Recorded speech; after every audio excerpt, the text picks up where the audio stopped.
Hey guys, and welcome back to the Donkey Kong Jungle Beat playthrough. This part's going to be a little bit different than others, mostly just because we're only doing one kingdom in this part, but that's just because the last part would have been kind of stupid long if it was. So, yeah, this is Cloudy Heights, aka Super Mario Galaxy 2 Zone. You, you know, whenever I see a chili pepper in a game in any context, my first thought is this one Donald Duck game from the Genesis days, and I can never actually remember the title of the goddamn thing. Donald Duck's Chili Pepper? No, it's Donald Duck is wearing this sort of adventurer treasure hunter garb, and he goes to all these different worlds like Egypt and Transylvania, and it's not actually level based. It's more like you go to one level, you get a gadget that helps you progress in another, and then you go back to another, and then you get a gadget there, and then you go back to a level that you've been to, and you go through a new path. It's very confusing. It was very confusing to me at my age when I played it anyway. These days it's probably a cakewalk. Like I never owned a Genesis, so I've never seen this game, but I think I've seen it somewhere. Maybe somebody did like a review of it a long time ago, or probably because it's not like well known on the level of DuckTales or Castle of Illusion, but I always see the other like recent Disney game remakes making references to it in their achievements lists and stuff. Because I guess it's one of those cult classic kind of things that's really loved by a certain group of people, but only by that certain group of people. Yeah, that might be it. And oh my gosh, I've got an 11 combo going here. This is the largest I've ever seen my own combo go. And I'm gonna, no, 12. Oh, wow. Am I gonna be it? Now, the real question is, do I chicken shit out and land so that I can save these beats, or do I try to keep them all to the end of the level? That is the real question. Looks like you're being a Dare Kong.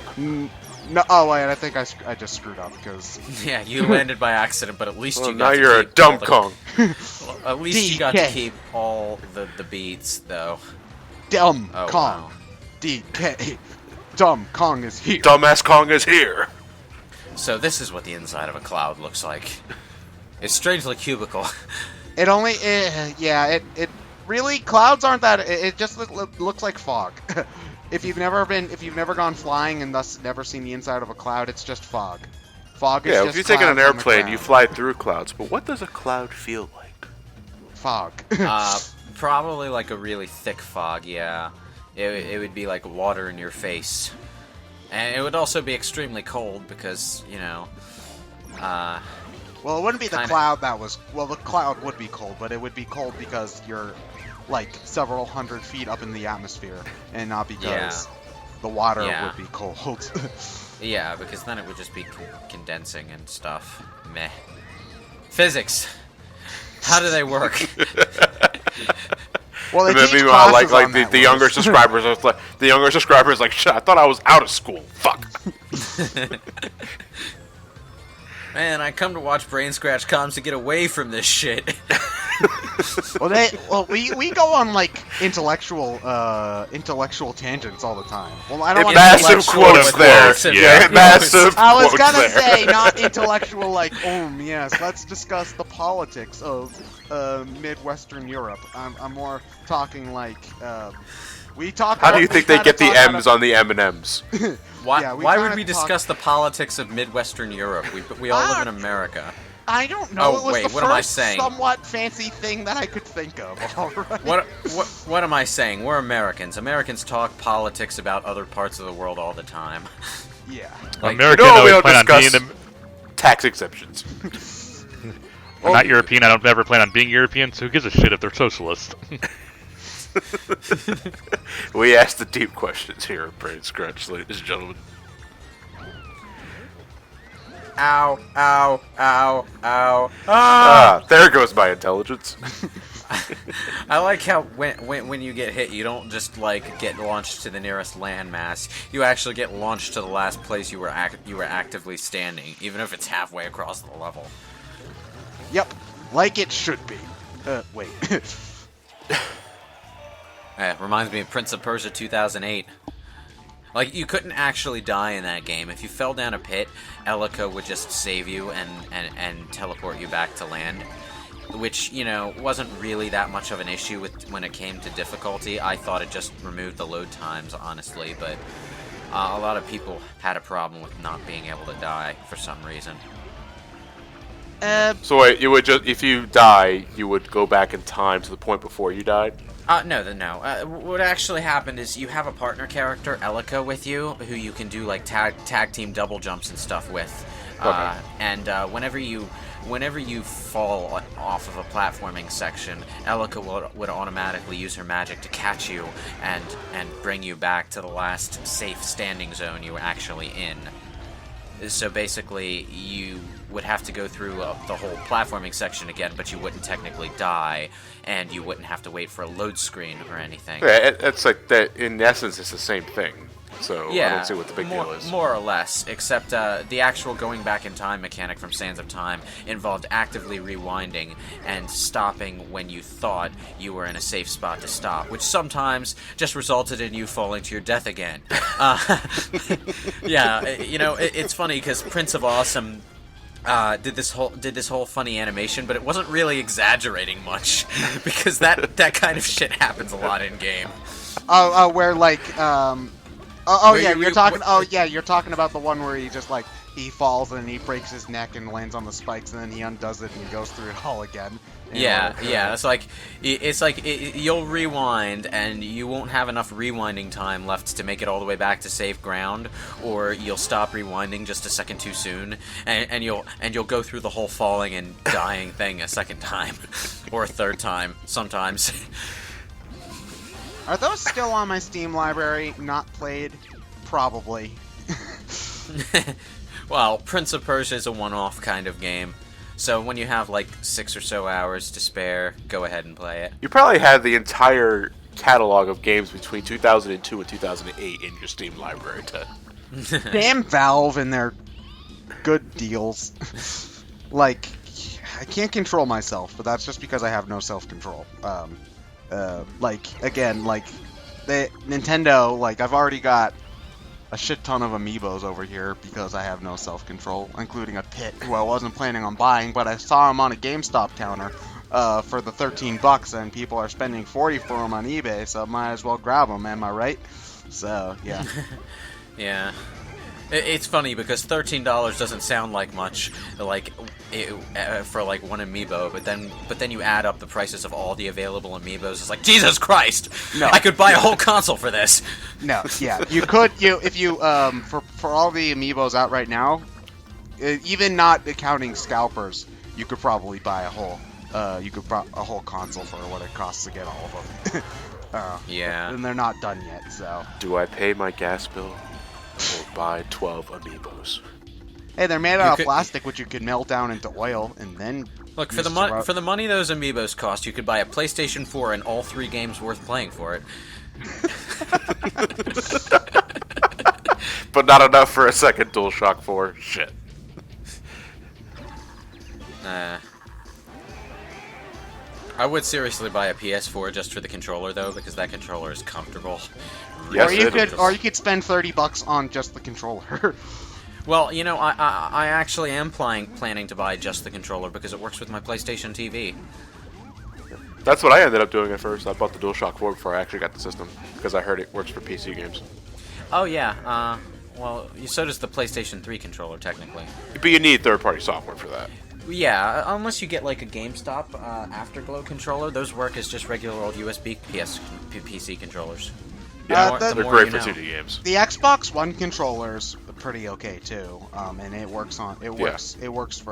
Oh yeah, when I'm playing 3D games on like Steam or on the PC, I'm plugging in a 360 wire controller because it's really comfortable.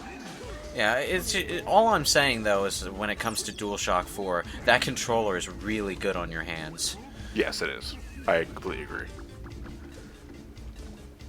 Kind of wish you could change the colors though when you plug it in the PC. It just kind of stays blue, light blue, maybe yellow. Well, that's not nearly as bad as, you know, my GameStop PS3 controller, which whenever it's plugged into anything at all, perpetually glows bright red.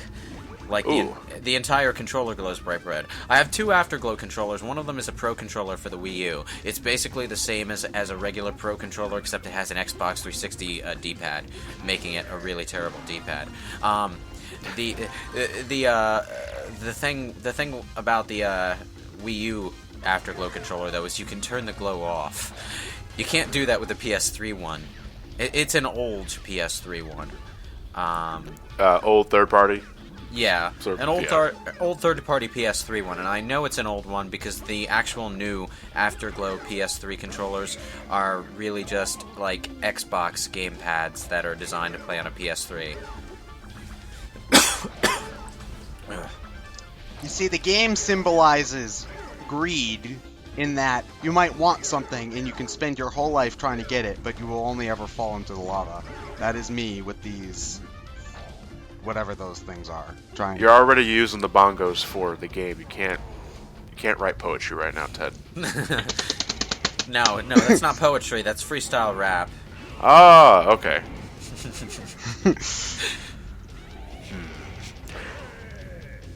This looks like a really easy thing to do. Just stand here. Well, and yeah, clap. but there's also the lava pillars coming to get you.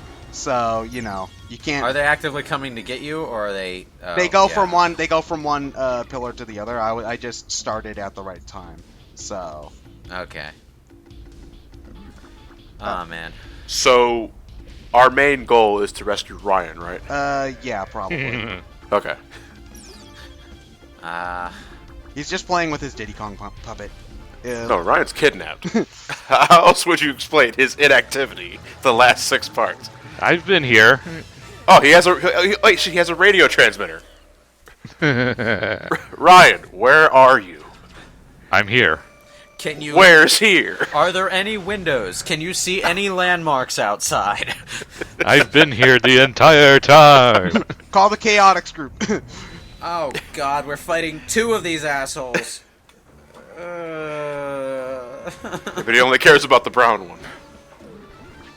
That's a Yeah, really is there ugly any way custom we have to do decal. it? Yeah, do we have to actually kill both of them, or is one of them the real one? No, but you have to kill both of them. Thankfully, each one only has like half a health bar, so as soon as you... Oh, that's good. As soon as you... Oh, and also their heart starts beating for some reason, so...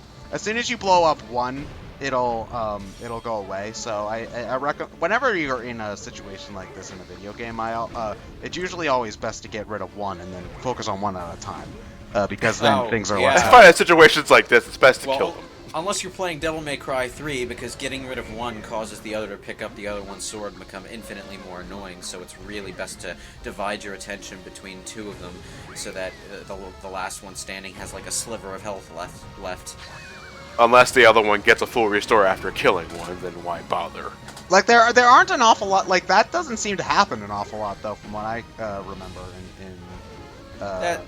That's because in 3D games, especially when you're trying to focus on 2 enemies at a time, it can cause camera problems. Or lock-on problems, anyway. Well, yeah, that too. But you always gotta be prepared for a situation where one of them is off camera and trying to figure out where they are, and giving the player a way to keep track of both at once. Yeah, that's... It's just so much easier to have one enemy that's really tough than to have 2 enemies that are kind of tough. Well, it's then it just usually, especially in 3D games, you usually get pot-shotted by the one that's off camera more often than not. See, like, now that I've beaten the one, it's just a normal boss fight with the other one. So, you know, there's really not an awful lot more challenge to it, other than, or, you know, I could get hit like a dumbass. My donkey ass! You're a monkey. Oh my god. Why is he called Donkey Kong? Like, not even, like, because it's based on King Kong. Why is it called Donkey Kong? There's actually a story for that. Like, Yeah, his original name was Monkey Kong. Now, I heard that Miyamoto was looking up stubborn in the English thesaurus and found donkey. So he's a stubborn monkey. Yeah, stubborn monkey. Yeah, stubborn mule is something I've heard, but not stubborn donkey. So Well, thesauruses don't always just lead you to words that mean the same thing. They usually just lead you to stuff that is vaguely similar to what you're looking at. So it could have a completely different context, but well, You Miyamoto look up also stubborn. doesn't speak. Did a you lot mean tie-wearing gorilla? No, I meant stubborn. Donkey Kong didn't actually start wearing his tie when Miyamoto invented him. Donkey Kong started wearing his tie when Rare got the franchise. Oh, So see.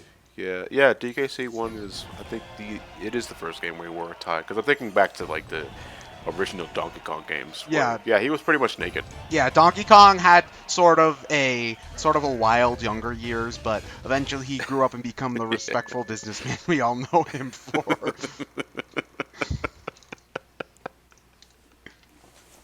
What a transformation.